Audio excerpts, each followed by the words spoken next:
before COVID, if you were a big brand, you had this arrogance. Well, we're big enough. You're going to come and work for us. We didn't care. Now it's like, how dare you treat me like that? That interview was terrible. They call out the hiring manager on LinkedIn, they call out the brand. And that's a really scary environment to live in. And rather than actually embrace it, a lot of corporate comms teams will go, no, you can't speak, you can't do this. And then they're almost saying to their employees, we don't trust you to speak, we don't trust you to do half of these things. And so the employees will do it anyway, like without permission. They won't even seek forgiveness because they're using their mouths. Just go and be yourself and talk about your experience and talk about things. And people will actually embrace it a lot more, but also they will respect the company a lot more.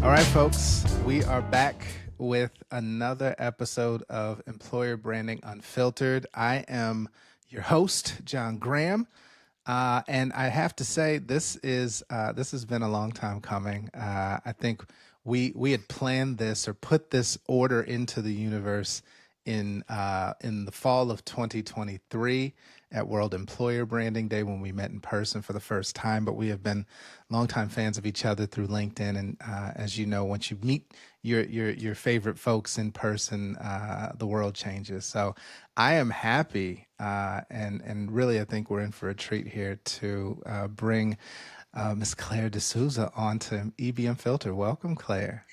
Hello, hello. I'm so excited to be here. It's been 2 years in the Yeah. making. It has. It has. That's how busy and important you are. That's the testament right there. Running the Busy, world. yes, important, no. Well, we can agree to disagree. But look, let's dig into it. Share with the world who you are and what you do. Where do I start? Well, so I'm the co-founder of an employer brand community called the EB Space. By night, by day, I look after employer branding for one of the UK's largest retailers. So it's really dull. It's really quiet. Like it's I'm not busy at all. I was like, dull? No, no, never a dull moment. Yes, yes, indeed. So we're gonna get into a lot here, but I wanna give some space for your background in the EB world. You've been doing this for a bit now. I won't I Little won't bit. put your numbers out there, uh, but you've seen this space grow, and I think you have a very clear vision of the need for this space to grow further.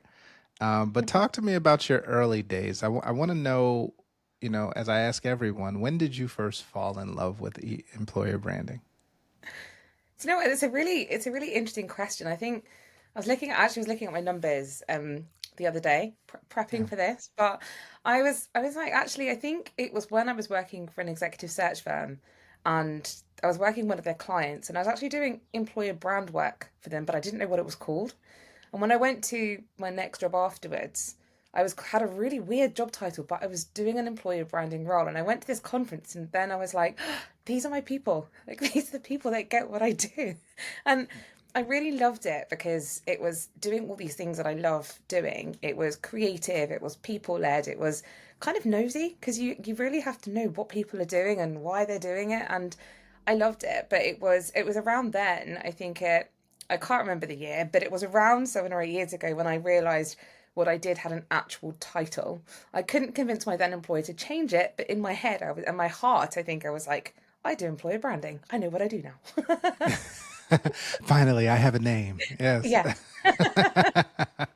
Yeah, no, that's good because I think, we hear from all of our guests that nobody went to school for this work, right? Like this is something that we kind of fell into, or had a skill set that was transferable, and then we sort of figured out our title later. Yeah, Um, exactly. Yeah, yeah. So since those early days, right, and really starting to shape and lean into this work and then start to have your own point of view and take and so forth, what have you seen as sort of those pivotal markers of growth for employer brand, whether it was within the organizations you were in or just the industry as a whole? I think I see more and more employer brand roles. And I think also I know there is a always a love-hate relationship with comms and marketing, but I think especially in the last couple of years I don't know, it's all love. But Roses, I think sunshine. What are you talking about? Bliss. exactly. No rain ever, no storms. Never. But I think in the last 2 or 3 years, I've seen more and more people actually become a bit more commercial about what they're Mm, doing. I've seen so many roles like pop up at big companies, small companies. What I really love is actually when I see employer branding roles pop up at startups, because actually that's says mm, at the very beginning of a company being created, they want somebody who's going to look after employer branding. I've seen employer branding roles that go round and round for some brands where they've got a really bad culture, and I find that really funny because I'm like, wow, this job is up again. It's been 9 months, and they're doing it again. And but I think the fact that there is so much growth in the role and actually people wanting it, I think is incredible. I think companies may not know how to quite define it. I've seen roles which mm. are you need 10 years of experience in employer branding, and I'm like, no, you don't. If you have one, two, you're seasoned. You can do it. And if you should know Right. how to make impact, like you know how to do it. But I think the growth in those roles and actually how a lot of people stay in companies, grow teams, I think that for me is incredible. Hmm. Yeah, you make a really good point. Like, there's, there is no, 10 years of employer brand experience. Like, that's stop that. Like, can you survive our C-suite? That's what should be in the title, right? Can you influence global leaders to accept that this Yeah. is a real thing? Um, yeah. So to that point, like, there are more roles popping up, right? So our space is expanding. At least that showcases the Yeah. market, recognizes the demand for our talents, right? Fine. But I'm also starting to see more people, more of our colleagues back in the job market, right? So, Yeah. Yeah. what's your take on that? And how employer brand is being leveraged, right, within organizations in today's talent market? I don't know if I've got a controversial opinion on this, so I'm going to put it out there and sorry if I offend anyone, but I'm going to say it anyway. I think I think you get a lot of people who are either really really good at their jobs or maybe have been maybe not so good at their jobs sometimes, but I think when I say not so good, I mean you have to really show the value now. And I don't think a lot of people know how to go, I can prove the commercial value of what I'm doing. So when a Mm, company, a bit like recruitment, when a company is going, we need to make job cuts, recruitment is always the first to go because they're like, you're a cost center. Whereas actually, if you flip that and say we're a value add, because by the way, we've just brought in loads of people that will make you money by doing the jobs they do, you start changing the narrative. You actually start making people think we can't get rid of this function because you're really, really important. We can't get rid of talent attraction or talent acquisition because even if we're going through a really hard time, we still need to want people to work for us. I think it's for some people I know personally who are have been out of work for a really long time. I think it's really disappointing because they've got such a big, amazing set of skills, and actually they've got so much to offer companies. But I think there is a almost a not a danger, but I think a lot of people have left roles when they're quite senior, and a lot of companies that are opening up roles are less senior, so they're kind of going, I got too big for this role, and where they've become seniors because they've grown and developed into a role. But then it's like the company's gone, we're crunching, so we're going to keep the people who are a bit more junior because you're all too expensive. But they lose the insights and the strategy and the thinking that that person who's more seasoned will naturally bring, and they expect the person who is a little bit more junior to be able to step up into that, and it's very difficult. I think one of the biggest unsung skills I think of an employer brander is actually managing people, and the higher up you go, the less actual work you're doing because you're managing people's opinions, what they're thinking, a lot of the time their egos, I think, as well, because you'll get someone who goes, I want to do this and I know how to do it and I want to get people who are in this background. And you're like, tell me why. But tell me why you want to go after that background. Tell me why you want to do this. And you actually have to really be able to have those challenging conversations. And they naturally happen the more senior or the more seasoned you are doing something. So I think I'm a mixed bag. And I think also, for me, if I use myself as an example, I'm not out of work, but I was browsing my CV the other day and I was like, I have not updated this thing in God knows how long. Yet I deliver workshops on updating your CV. And I was like, I need to kind of practice what I preach. And so I started to like just note down things that I'm doing because I forget. And I think when you find yourself in that position as well, it's like the last person you always think of is yourself.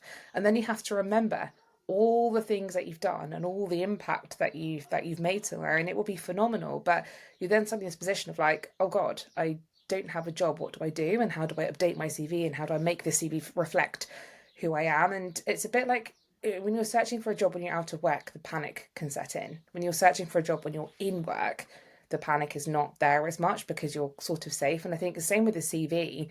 When you're doing it in this panic state because you're like, oh my God, I need to find something else, it's not going to be your best work because your mindset is like, I have to find a job right now. And so I think there's lots of things that kind of come into play, but I think sometimes the companies aren't mature enough for it. They're opening up these roles, they are just not senior enough, or they're not open to have those conversations to say we need this. But I think also companies still dictate what they want from an employer branding function, and there needs to be more of a two-way conversation around it, which is where those ridiculous job descriptions kind of come into it. You know, you need 100 years experience, and it's like, have you seen anyone who's got 100 years experience in this field? it's, No. it's Oh, nuts. we're not. It's not that Yeah, it's old. not old enough. Yeah. Yeah, I was about to say we haven't been around long enough yet. Look, you touched on a couple of things. I want to talk about the impact of employer brand, measuring that, quantifying that, not just for your CV, resume, but also for your leadership. But then there's Yeah. this other notion, and I think the undercurrent and the undertone is something that I'm seeing pick up significantly. There's a lot of signal around employer brand, not primarily as a talent attraction mechanism. More so, Yeah. I'm starting to see employer brand being utilized or sort of molded into a talent engagement, culture enhancement play, and obviously retention. Talk to me a bit about that. Where are you seeing employer brand sort of being stretched beyond this notion of, oh, it's just to attract talent? Well, we're not hiring now. So how does EB still stay relevant? So I think it comes back to joining the dots a bit more. I think a lot of people when they go into companies will go, I'm an island. I'm the employer brand, I'm an island. And I say that because I used to do it before I learned maybe the hard way that actually you're not an island. Like you may be on your own in your job, but you're not an island. And I went on a real journey with myself about, okay, what does the business care about versus what do I care about? And then it comes down to that, I hate to say it, but that conflict between comms and marketing, because actually it's really important. Comms and marketing will look at your brand in two different ways. One looks at it from a corporate perspective, one looks at it from a selling businesses or customers something. But ultimately, you're all playing to one brand. And if you think about it, it's like you have a third of the pie, they have a third, marketing has a third. So it's like, but everyone goes, I'm more important. It's my objective, it's my this. And it's like, actually, if you kind of take your ego out of it, because yes, you're probably the only specialist or one of very few in the company. If you take your ego out of it and go, well, I need to do this, but I'm going to get that. They need to do this, but they're going to get that. And marketing needs to do this, and they're going to get that. You're kind of all working towards a shared purpose. I think employer brand is stretched a little bit too thin when you blur the lines of those too much. When you go, well, we have to do this and we have to do that. Like, for example, working for a consumer brand, your employer brand could only do so much. But do you know what? If somebody has a rubbish time interacting with your consumer brand that you can't control it. It's a bit like before I had my current role, I was looking at some other different roles, and there was this online retailer, and I was like, oh, they've got this employer branding job, cool. I'd ordered a dress from this online retailer, and it came three sizes too small. So I'm holding this thing up, and I'm like, this won't fit my leg. Wonderful. I really wanted this wonderful dress for like an event that I was going to. So I was really cross. Then the marketing team, or like the customer service team were a little bit rude. And I was like, well, this is rubbish. So I'd gone from in the morning being like really excited to apply for this job. And I'd spoken to the hiring manager to the end of the day being like, I don't want to work here because I just had this really horrible experience. And the two were just linked together. Your employer brand can't solve that. It's like if you're going to you're going to stay at a hotel or an Airbnb somewhere, and someone says it's a really, really awful experience, but then the hotel is like glossy and brochures and stuff, and you go there and it's like, God, this is actually really awful. You're going to listen to the person that's actually said, this is my lived experience of something. And when you live an experience of something, your employer brand can't fix it. And I think sometimes we try to change perceptions. We go really hard in on colleague advocacy programs, but I'm like, you have to embrace the ugly. You have to embrace that people aren't always going to like you. You're not always going to be the most popular kid in school, but what you want to be is the person that people actively go to. And I think that's where you kind of need to refocus your attention in terms of your brand rather than trying to fix and solve every problem. You actually have to embrace the fact that there are going to be parts of your brand that people just don't like, don't resonate with. You might pay poorly, or your learning might be rubbish, or but you have to own it. And I think Goldman Sachs is one that does it really, really well, because they'll say, if you come and work here, we kind of own you. You're going to earn loads and loads of money, but we know that you're going to burn out. So you have to make that choice. And I think there was that letter I think the graduates did, or the more junior colleagues did, about not having a work-life balance. And it's like, we don't care. And that I kind of loved, because they were like, this is what you get for working here. So deal with it. Like, and they just embrace that kind of ugly side of it. And I think more brands need to sort of embrace that and own it a bit more. I don't think enough do, and I think employer branding is used as a solution for problems that actually can't be solved by employer branding. Oh, message. That's these are bars, folks. These are bars. She is dropping gems. Listen, I think you're absolutely spot on in that you can't use employer brand as a surrogate for a shitty culture, right? Like it's Yes. you can't dress that up enough to hide it. And when we come in and we do the research, right, as employer brand practitioners, we're going to hear those stories, and if they become consistent enough, well, guess what? That is your culture, right? Because that's how people are experiencing it. So to your point, I don't see enough brands leaning into who they truly are. I mean, Goldman Sachs, and I'm glad you brought them up. They've come up a couple of times actually in EB Unfiltered podcast episodes by some brilliant folks, because I think we all get that they are unapologetic in who they are. Right? They are very clear. Like, we are going to eat your soul. Right? Yeah. You're going to make a ton of money while we're doing it. And the skill set that you're going to get will be extremely valuable. And oh, by the way, having our name on your resume is instant credibility and prestige. If It's you can be that. that clear on your value proposition and Yeah. people are still lining up around the block to run through brick walls to join you, then I think that is the ultimate articulation of a brand that completely embraces who they are. Yeah. But why do you think so many companies are still afraid to do so when you have these some of these brands, right? Netflix's culture was just like radical candor. Like, they will read your emails out loud to the colleague who you're talking about if you do, right? Like, there's some clear standards that they have that set themselves apart as a culture, and people still want to join them. Why are so Yeah. many brands afraid to embrace the ugly? I think they're scared. I think, if I'm really honest, I think they're scared of the impact on their reputation, or the impact that it might have on what people think about them. And then they run around when something goes wrong because, someone's dared criticize. And I think that's where, you get a lot of teams being like, you can't speak, you can't do this, you can't do that, because they're like, they want to protect it. But the Mm, worst thing you can do by doing that is that people will go out anyway, because we're not, I think, especially post COVID. I know COVID was now, a long time ago, but I think the impacts of COVID are still felt.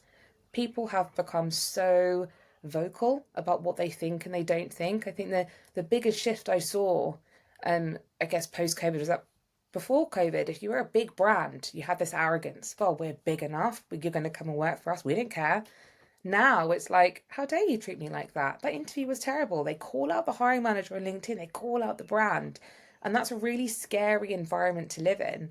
And rather than actually embrace it, a lot of corporate comms teams will go, no, you can't speak, you can't do this. And then they're almost saying to their employees, we don't trust you to speak, we don't trust you to do half of these things. And so the employees will do it anyway, like without permission. They won't even seek forgiveness because they're using their mouths. And I think that's the thing that a lot of brands are scared of. It's like, actually, if you sort of say, guys, just go and be yourself and talk about your experience and talk about things, and people will actually embrace it a lot more, but also they will respect the company a lot more.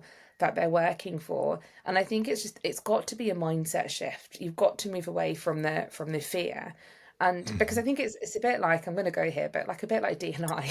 It becomes commercial. It's a the what it's the She like said the she's that I'm which never must gonna not be named. Dna's like it's like, Voldemort now. oops, so sorry. Can you see? Oh no, we say it all. It's unfiltered here, but it's just that's how. Um, Yeah, but I was at the event yesterday, which I know we'll touch upon, but there was this and we're gonna get into brilliant that. person called, I'm going to name drop her, but Marsha Goddard. She's fantastic, but she talks about inclusion and tying it into high performance. And the thing is, if you don't realize that actually that's such a good link and how you should look at it, you then lose that commerciality of it, because you know, with greater teams that think differently, Mm-hmm. you get so much more from it, because people are bringing their experience, their lived experience, like their opinions that come from different viewpoints into your Sure. organization. But it's saying you're brave enough to step out of that and say, we're going to go against the curve, and I don't care if you don't like it, we're going to go against it anyway. It's and it's a bit like that. I was reading this book, I think it's called Alchemy, so if I'm really wrong on this I apologize, but there's the really great story in there about Red Bull. And the thing is, like, they talk about it, said, would you ever market a disgusting drink? And you're like, of course I wouldn't.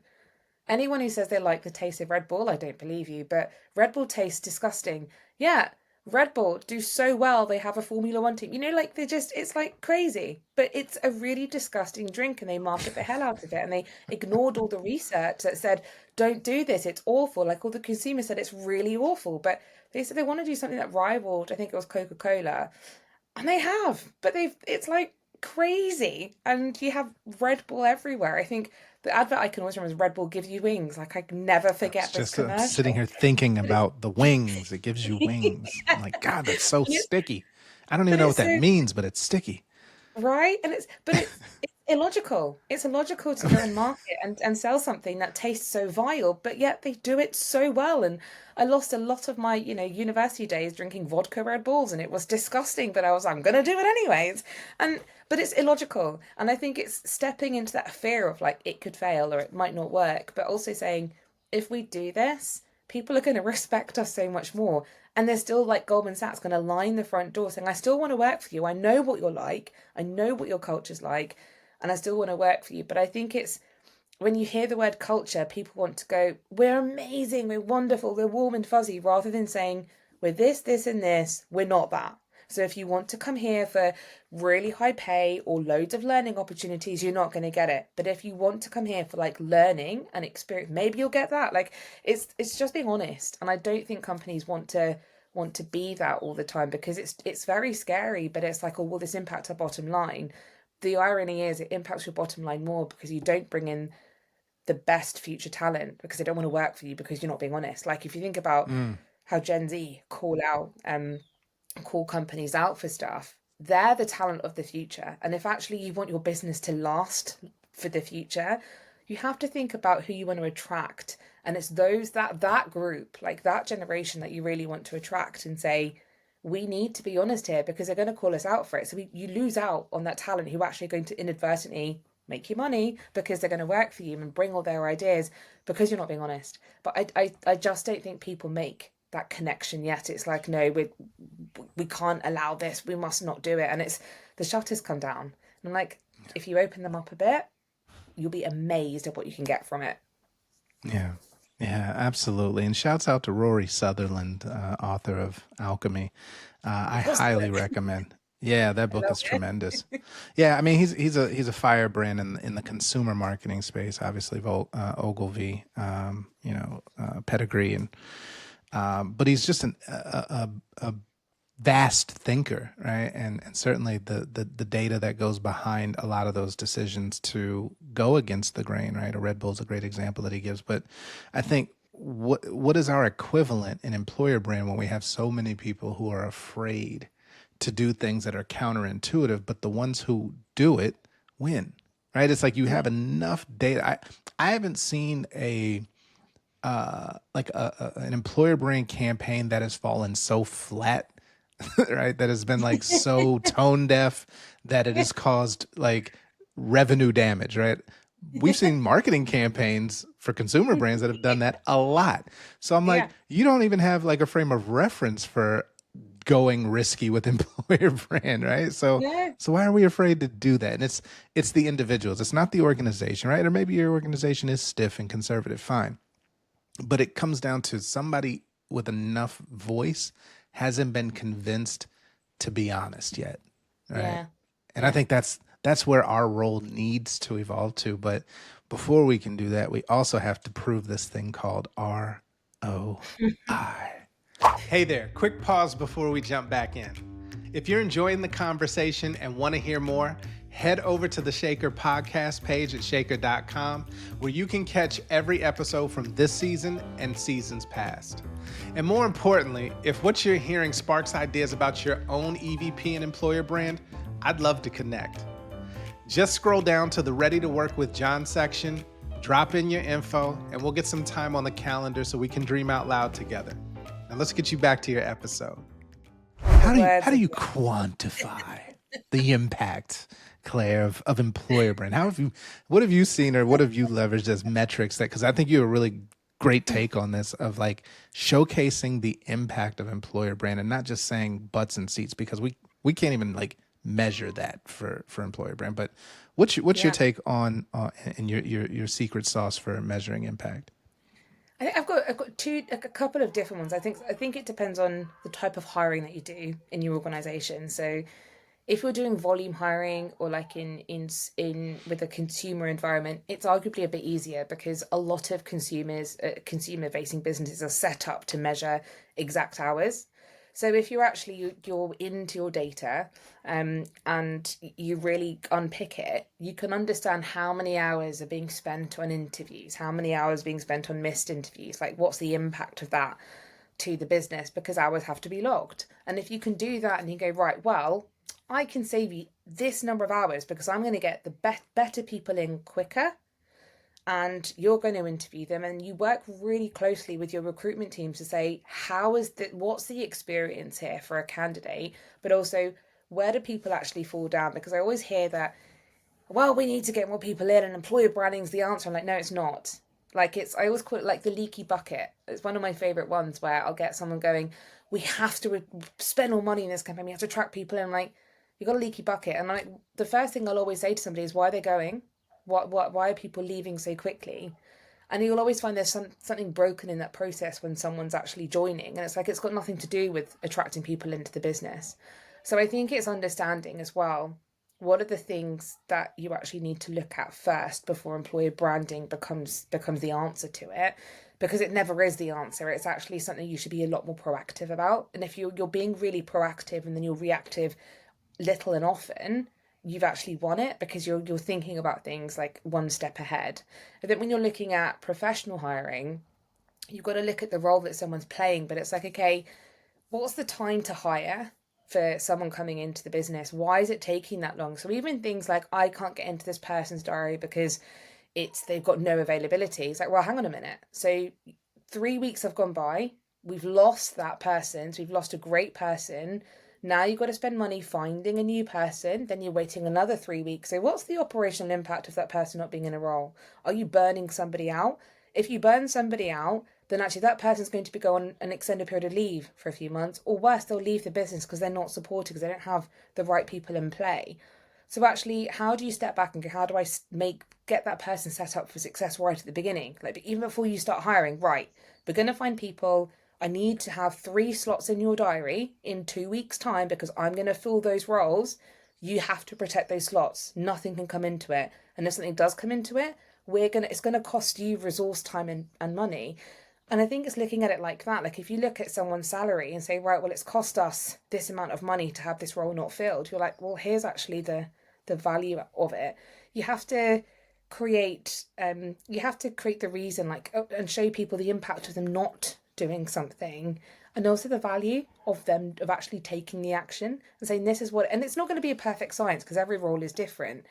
But if you know, for example, the cost of that person, say someone's salary, I don't know, is 30K, and you're saying, I can't get this person into the role because you're never available. It's like, well, how much would that person make every month?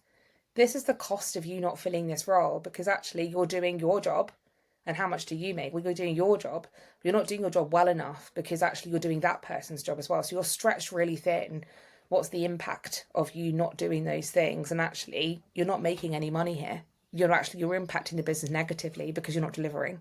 And so I guess I try and look. It's a bit roundabout, and I don't know whether I've done the explanation any justice, but I think it's trying to look at it from a different way, and also trying to get to the motivations of the person who's actually hiring, and actually getting them to take accountability to say, we can measure the impact of not filling this role, because ultimately in employer brand, right, you've got two jobs. And I know there's a debate about, does recruitment marketing and employer branding together, not together, but let's not go down that rabbit hole yet. But I think I want to go if down you're that in a rabbit hole though. I But think keep usually going. they go hand in hand. So actually, if you've got a strong employer brand, you have to work less to do your recruitment marketing. If your employer brand is really fuzzy, it's not that well defined, you have to do so much more work to do that recruitment marketing, and you're making stuff up as you go along because you don't have anything to anchor on. And I think those two things go hand in hand. They should come together, would be my, because actually they lead like almost neatly on from each other, but they are different as well in terms of the skills that you need to execute them as well. But I think it's you can then look at how much time are we spending on this campaign. Like if our employer brand was really strong, we would spend less time on this campaign, less money on this campaign, because actually we don't need to do all this work. And I've done campaigns where we've switched it off after 2 days because we've had 800 applications come through.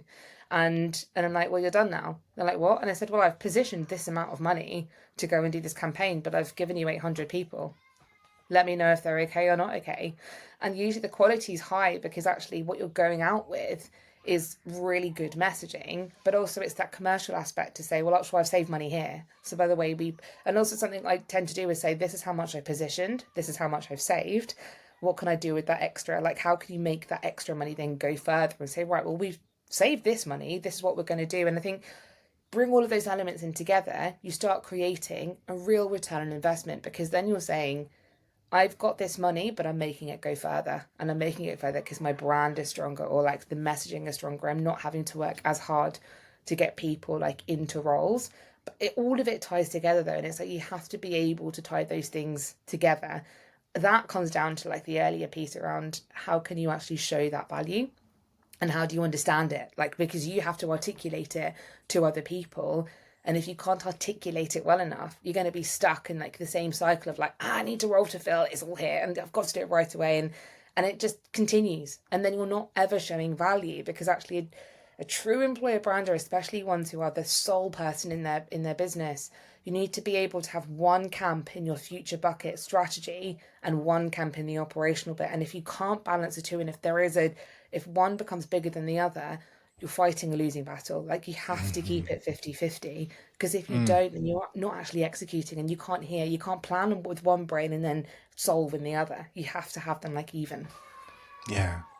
I love that you examine the structural challenges or barriers to the business outcomes that people are trying to achieve, right? Because I think if we're just coming in looking at it through the lens of let's go bring in more people through these shiny campaigns, then we've missed Yeah. the opportunity to say, well, what problem are we actually trying to solve for? And I think far too often from those who in let's say the senior leadership roles are saying, hey, we need an EVP, right? Or we need an employer brand. Well, that might be a tool that you need, but what are you actually trying to solve for? What are you trying to achieve in the next, 2 years of your business cycle that talent is going to, help support? Whether it's new product launch, whether it's expansion into other markets, whatever the case may be, let's think about first, let's work backwards from what you're trying to solve for and then see where employer brand and recruitment marketing Yeah. are great tools to use, because you might be trying to hammer something that needs a saw. Right? It's square pegs and round holes, isn't it? I think people go, I need this, and it's like, do you? Do you Do you really though? need it? Yeah. It's almost like when people go, I need a diverse team. It's like, why do you need a diverse team? But I why? need people who are coming from red brick universities. I love that challenge, because I always Oh say, yeah. hey, where have your leadership team come from? They're like, what do you mean? I said, did they go to red brick universities? do they all have these degrees? They have this. No, No. but they're on a leadership team. Yeah. Mm, Oh, and I'm like, mm.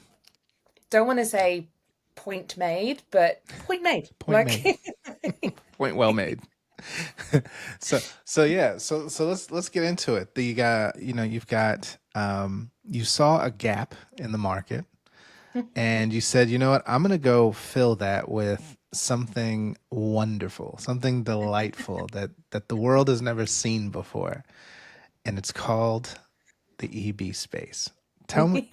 Tell us about the EB space and how this dream woke you up in the middle of the night and said, I need to do this.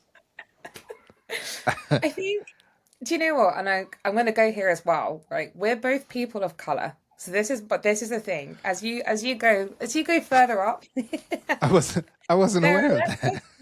I had no idea. But Today as years you, old. it's a bit like, right, if I go into a room, I find it really weird if there are lots of people of color in that room because I'm like, oh, there's more people like me. I did I did this course for high performing people of an ethnic minority. It's a bit of a mouthful. And I'm in this room and everybody on the screen was brown and I was like, this feels really weird in a really weird way. And that was the thing because I'm so used to going into women being the odd one out, right? Or just Sure, sure. the one who looks different. And I think with the employer branding space, it tends to be like the same people at the same conferences and the same people with the bigger voices, and everyone's an expert and everyone knows everything. And I'm like, right. And so and I was in this another like kind of community, but everything was kind of US focused, and I'm like, there must be people in Europe and the UK and Australia and other places, but they don't talk. They don't. I don't know who they are. I want to know who they are, and so it was a nugget that myself and Alex had like, should we just create our own? And I remember this very vividly because we kind of put all the work into terms of like, should we just create it? And we set it up on Discord. We were like, we've got all these things, and so I think it was a Tuesday evening, it was very rainy, and Alex was like, okay, you need to press launch on this. I was like, oh, I don't know, on this launch post. And we'd done all the work behind it. Like, we created our first version of a logo. As always, it's now developed. But anyway, first version of that logo was all there. And we were like, okay, cool. And we just pressed go. And I was running around London actually trying to find my location. And I was like, I'm just going to hit go on this thing. And within I think it was a week or so, we already had 100 people. And I was like, geez, we've got 100 people. And then in the past 2 years, it's grown to over 650 people across 45 countries. And I'm like, okay, there are loads of people. When I saw somebody in Botswana and another person in Vietnam, and I was like, wow, okay. And it's been like a real fudgy journey. There was this weekend where Alex was having an actual baby and I was creating the EB website. And after that weekend, I was like, well, we've both kind of had babies this weekend. You had a real one, I had the website. And literally over this weekend, I knocked up like our website being like, I've done it. And it's kind of been like that, like flying by the seat of our pants a lot of the time. Like even for our very first event in London in November, I decided like the week before to change the branding because I kind of do a lot of the creatives for it, and a lot of it just comes out of my head. So there's no testing. And I was like, let's print two banners and see which one you like. And Alex was like, I like this one. I mean, you like this one? And he was like, you like this one, don't you? I was like, kind of, yeah. But it's just testing things and kind of changing it as we go along. And it's really fun. I won't lie, it's a lot of hard work, but it's also really rewarding because there was this point, especially across COVID, where I was like, there is this one person in the UK who's talking at every single event, and there must be more people. And now I'm like, wow, the UK has got so many people, Europe has so many people, and you Mm-hmm. connect with people and learn from them, and it's wonderful and amazing. But that's the whole point of it. And the Discord community is completely free. We were like, and somebody might post a problem who might be based in France, and another person in Australia will go and answer it. It's literally like that. People will just talk to each other and know that the community is there, and it's really nice the fact that it is there, and it's not about Alex or I, it's not about like ourselves, it's literally like, here's a space, go and do it. And it's for you to enjoy, for you to go and have fun with. And I love it because there are so many different people from different backgrounds. Like if you wanted something that was like totally inclusive of diverse by nature, I'd say that's it, because it's like people are from everywhere with all these different thoughts and opinions, and it's amazing. Yeah. Well, kudos to you for creating a space, number one, but then more so a platform, right? For people to engage, connect, solve challenges together, expand network, where otherwise they might not have. But there's a unique difference to your format than these other conferences. Talk a little bit about that if you don't mind. Oh yeah, so yesterday, this is really hot off the press. Still fresh on our mind, folks. It really is. So we had this. We started this thing called EB Uncut. So I'll be really honest. I wanted to call it the Uglies, but Alex talked me out of that. It actually the nugget for it was when I met you a couple of years ago, because I was like, I see a lot of conferences where it's like, let's talk about case studies or let's talk about how great something is. And there is a place for that. But I'm like, I don't learn anything. I'm like, cool, you've done this, happy days. I want to know what went wrong, because nobody who works in an employer branding role does it because they hate it. If there's one thing I can say about employer brand professionals, they actually really love the job, because there is so much, excuse my language, shit that comes with it. And actually, they still plow through this. Like, I still love doing what I do. And that for me was like a bit of a nugget. And so last year, I kind of had this mad idea being like, we could do something that's really different, and we could turn events on its head. And I have no idea what it will look like, but it could be something. And so EB Uncut was born.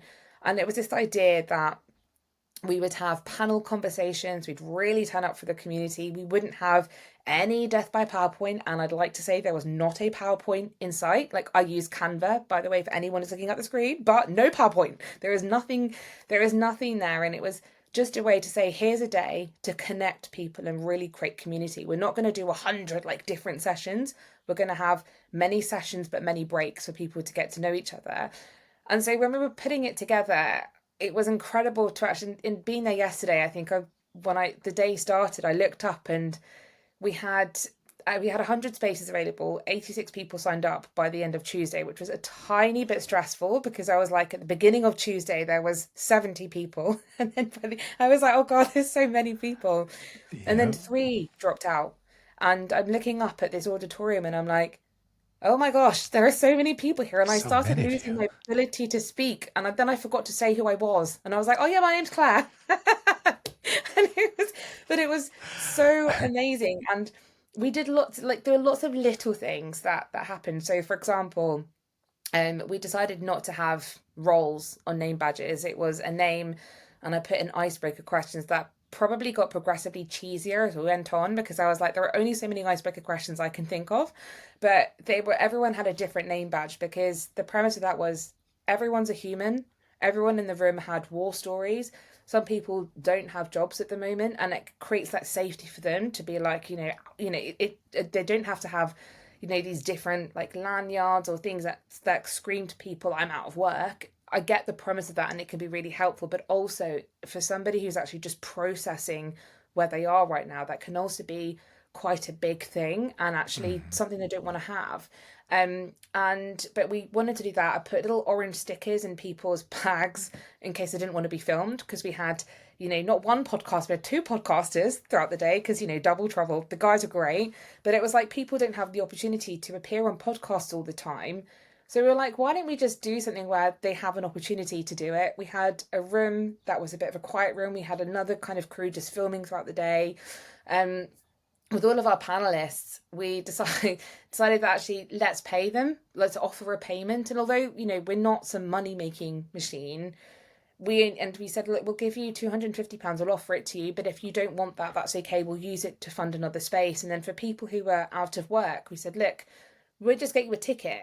We'll pay for your travel if it's UK wide, and we'll also give you some sustenance for today, because do you know what? It costs money. Like, if you're traveling a long way, you want to go and have a cup of tea, a cup of coffee, a lunch. And when you're out of work and in those situations, it can be really daunting to be like, I can't do this, like, because I just don't have the funds to do it. It's all those little things that people forget. And then of course, the retro pick and mix sweets, we had like bags of those. And full disclosure, last Saturday I was literally in my room, like putting loads of sweets in bags, and I was like, this is my Saturday. Maybe I need to get a life, but then just and then getting like all these stickers and stuff made, and it was so exciting. We had and then the premise of the panels were sorry, you've got me on a tangent now, but the premise of the panels are really different. So we said you've got to be, you can't be if you're going to be on a panel, you're not going to be on a panel like immediately after the event. We want to open it up. We opened it up to the community and said, if you want to take part in this, apply. And we had so many people applying to be part of like different panels, which was amazing.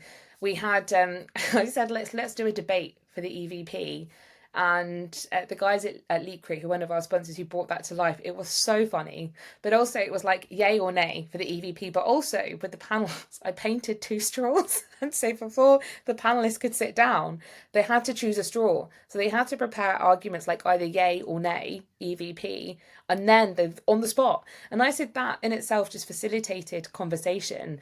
And at the end of it, when people signed up to get a ticket, we asked them to share their EB problems. So we had like an EB therapy session at the end where all these problems are in a box. And some of the panelists, and I joined the panel, would pick out a problem. They weren't prepped. They had no idea what these problems were. They just had to answer the problem. But then that turned into like with all of the audience, just everyone contributing. So people were talking to each other or saying, oh, what about this? What about that? And it was Wow. so awesome. And then we rounded it off with like some networking in the evening. And then we also said, look, if you want to continue the conversation, we all love QR codes. There are many of them, but like scan the QR code and we'll create some blogs from it. To like, so you have your say, obviously give us feedback, but also at the beginning of the day, we had these postcards and it's like one of them said, what do you want to get out of it? At the end of the day, we said, right, what did you get out of it? But also, who are two people that you're going to go and have a coffee with? And so we just wanted to create this idea of community and make sure that people felt connected. And I've got to say, like, I couldn't have dreamed it could have gone any better. It was just so incredible to be part of it.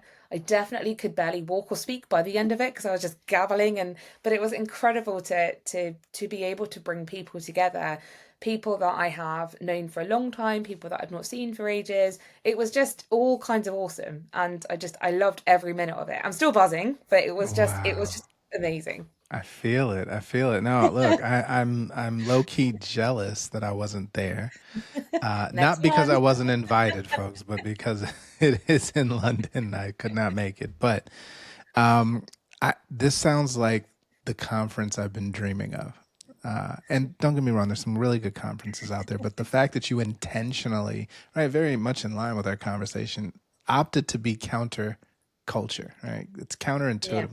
Let's really go for the things that we've been missing that actually add the most value to these experiences. And I love the spaces you created in between the sessions where I'll be honest, I think some of these conferences, the most value I get is not the sessions, it's the network, it's the Yeah. off chance conversation in the hall that turns into an hour and a half, or the dinner that goes till 3 a.m. Like those are the value props that you can't curate, right? Unless you just create the space. Exactly. And I love It's that and you it's the intentionally networking create. is yeah, and at one point I thought, have I put too many networking breaks into this? But then each break was 15 minutes long, and people could Yep, just go and it's talk. And it was perfect. similar to the event we ran in London in November. When my proudest moment of that was looking up at the room and not a person was on their phone.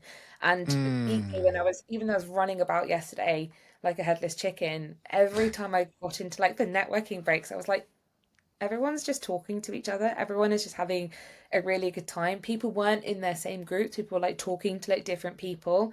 And I was like, this is community. Like this is connection. This is creating a safe space for the conversations that we don't necessarily want to have, but also disagreements. Not everyone has to agree with each other all the time. You don't have to pat someone on the back and be like, yeah, that was great.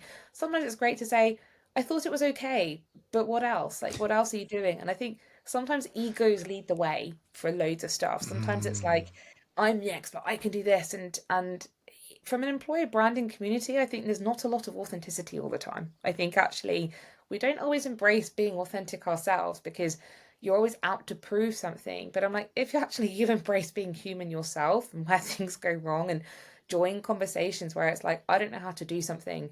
The number of people I reach out to where I'm like, I need help, or how do I do this, or what do I do?